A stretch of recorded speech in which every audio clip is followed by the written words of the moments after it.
Ayan, luto ng ating sinabawang tulingan with alokbate. Alright, kain tayo. Ayan, good morning mga kaidol. Luto na yung ating adobong Adidas. Ayan o. May ano yan, oyster sauce. Ayan, malapit na yan mga kaidol. Ayan, konti na lang ang ano yan. Patuyuan lang natin konti ng sabaw. Ayan, may siling haba. Ayan. Sarap niyan pang almusal. Simpleng luto lang yan mga kaidol. Adobong Adidas, paa ng manok. Ayan o. Ayan. Patuyuan lang natin konti ng sabaw yan mga kaidol. Bago natin i-stop ang ating apoy. Ayan. Kabili ako kahapon sa Tamimi ng 2 tray. Yan, iluto ko na ngayon yung ano, isa. Yung kalahati naman mga kaidol ay piprituhin ko yun bukas o sa sunod na araw ba yun.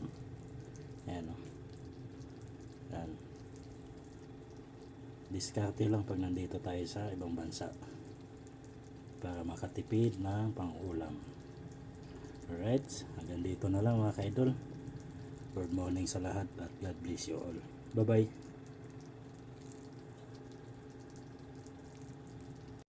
Alright, magandang tanghali mga kariyad at mga kaidol. Ayan, nagpakulo tayo ng kamatis, sibuyas sa luya. Magsabaw tayo ng isda. Ito mga kaidol yung sabawin natin, yung tulingan. Tapos yung ihalo natin gulay ay yung alokbate. Alright. Yan, lagay na natin kasi kulo na yung ating pinakulo. Yan, lagay na natin. Yan, sarap yan, lutong ano yan, Bisaya. Ganyan kami magluto nung araw ng aking magulang, kaya natutunan ko ito. Yan, yan siya. Yan mga kaidol, pakuluin lang natin yan, takpan ko lang muna. Mamaya ko na yan ilagay yung ating gulay at yung ating pangpalasa, timpla. Ayan, lutuin lang natin muna yan kaidol. Ayan mga kaidol, lagyan natin ng patis. Ayan, kunting patis pampalasa.